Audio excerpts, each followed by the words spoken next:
Okay, so everyone knows that Solana was one of the biggest darlings of this cycle. If you caught that $9 entry at the bear market bottom, then you must be straight chillin' right now as it pulled to 30x and went all the way up to $300. But here's the thing, lately it's kind of stalled, and it feels like all the momentum is now with Hyperliquid's hype instead. After all, Hype had a record-setting launch, and it's been hitting new all-time highs while most other coins are going sideways. Not to mention, there are so many people on crypto Twitter that swear that Hype is the next big thing and is about to pull its own Solana type run before the end of the cycle. So what I'm wondering is, should we bet on the proven powerhouse SOL, or should we back the new kid in town, aka Hype? Well, in this video, I'm gonna break it all down for you because honestly, the answer is not as obvious as you might think. Now, before we dive into the head-to-head, let's get the basics out of the way. So Solana has around an $80 billion market cap, which makes it a top 5 coin if we remove stablecoins. And it's the go-to chain for all sorts of things such as meme coins, NFTs, and DPIN. It's honestly one of the biggest darlings of crypto Twitter, no matter how many outages or problems it has had in the past. On the other hand, there's Hyperliquid with its Hype token. It is around a $12 billion market cap at time of shooting, which puts it just in the top 10 of all coins if we remove stablecoins. Now, what they're known for is their record-setting airdrop and their perpetual futures DEX, which honestly feels like using Binance on chain. And yes, their revenue numbers and token buybacks are absolutely nuts. Like few other projects in crypto history can compare with their numbers on those fronts. But let's get to the real question here, which is Hype really going to outperform SOL for the rest of the cycle? Or is this just a temporary hype wave that will eventually come back down to earth? Well, to answer this question, there are 4 specific areas that we gotta dissect and analyze. First is the upside versus dilution for each coin. Like which project has more room to run and which one's going to drown in token unlocks. Second is their tokenomics and fee flow. Like where does all the economic value flow in their system? Third is their catalysts and narratives. Like what's on the horizon that could affect their token's price, both in a good and bad way.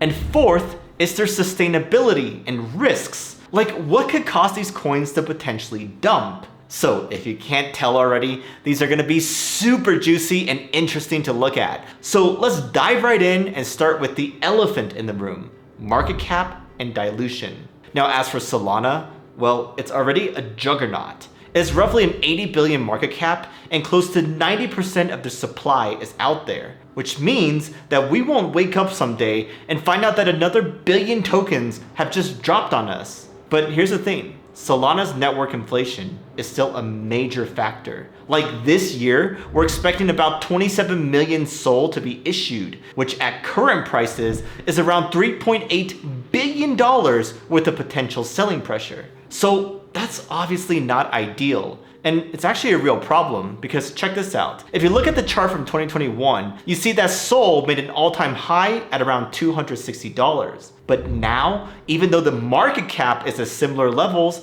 the current price is lower, and that's because of inflation. But anyhow, let's move on to Hype, because here's where things get interesting. So Hype is definitely smaller and younger compared to SOL, right? With its current market cap of around 12 billion, it could easily do a 5 to even 10x without its valuation getting out of hand. But one thing to note here is that only 33% of Hype's total supply is currently unlocked. This means that there are big unlock cliffs ahead, with some coming as soon as December. So if you just blindly buy and forget about the unlocks, then you could get completely wrecked. But here's another thing to consider. Hype is using 97% of their protocol revenue to buy back their token on the open market. In fact, in just the past 6 months, they did roughly $910 million worth of buybacks, which is unheard of. So point is, as long as their platform remains popular and people trade on there, those buybacks are a force to be reckoned with. But as soon as the unlocks start dropping,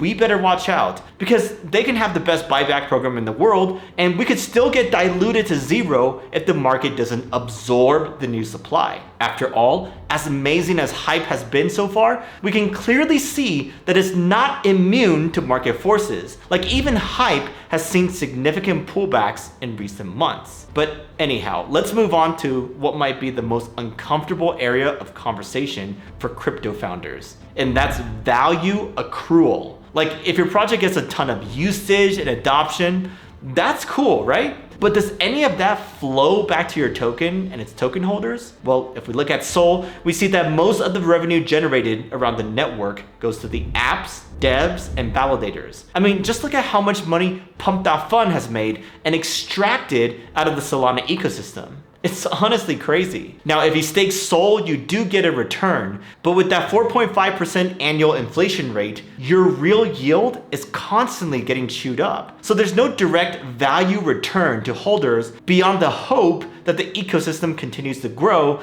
and that doesn't give me confidence as an investor. Okay, so that's SOL, but what about hype though? Well, this is actually where hype shines, at least for now. You see, almost all their trading fees go straight back into buying back and burning their hype token. It's about as pure a fee capture as you're going to find in the crypto space right now. I mean, in May alone, Hyperliquid did over 248 billion in perps volume and generated north of 41 million in monthly revenue, which is jaw-dropping.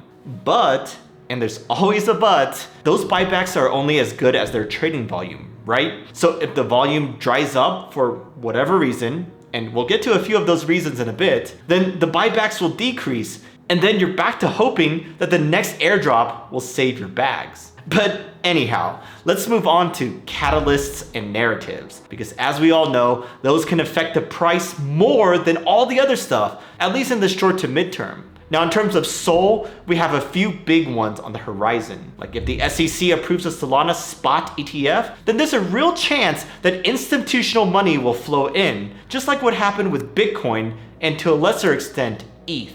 But beyond that, you also got real-world asset pilots, BlackRock dipping their toes in, Firedancer launching soon, and more. Now, does Solana have another 30x in it before the end of the cycle? Absolutely not. But could SOL grind its way back to new all-time highs? Well, I think so, especially if the Fed and macro cooperates. Now, in terms of hype, well, its catalysts are completely different. Hype is all about rapid growth, new features, and raw trading energy. Its total value locked has absolutely exploded this year, up 337% year to date. And its perps volume is now 10% of Binance, which is quite the accomplishment. Furthermore, they're adding a lot of new features such as Hyper EVM, which will expand their ecosystem greatly. Also, a lot of people are excited for their next points and airdrop season, so activity around their ecosystem is straight poppin' because of that. All this is to say that if you want momentum and a strong narrative,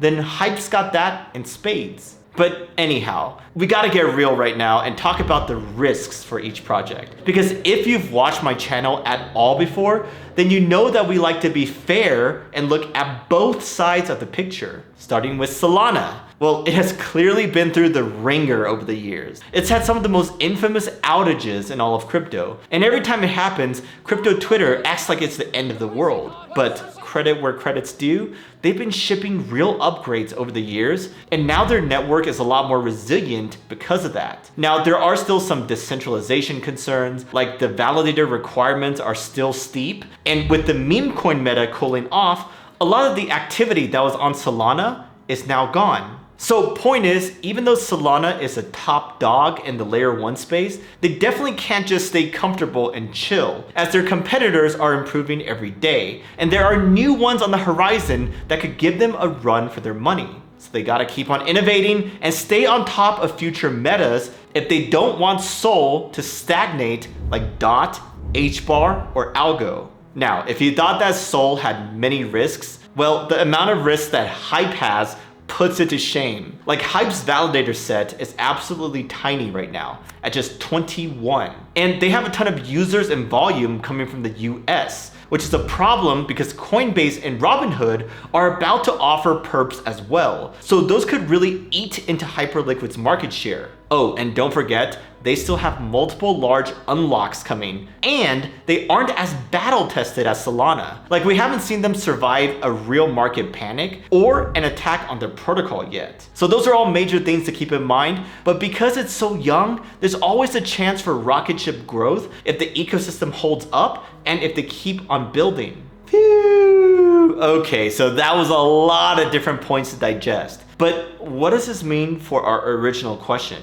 Which is, should we hold SOL or hype for the rest of this cycle? Well, if you want a shot at real asymmetric upside, like you want to swing for the fences and you're okay with more risk, then hype is definitely your pick. However, if you want something steadier, like blue chip exposure, lower beta, and maybe you think that institutions are about to rotate into altcoins, then SOL's the better bet. Honestly, you don't necessarily need to choose just one of them, right? Like, you could trade the narratives and be ready to rotate when the tide changes. After all, both coins could both print or nuke. That's just how this market works. But my question for you is, if you had $10,000 and had to pick either SOL or hype to hold for the next 2 years, what is your pick and why? Let me know in the comments below so we can all trade notes. Also, if you want to farm this upcoming Hyperliquid airdrop in the most efficient and effective way possible, then you gotta watch this video where I break down all the best strategies for you.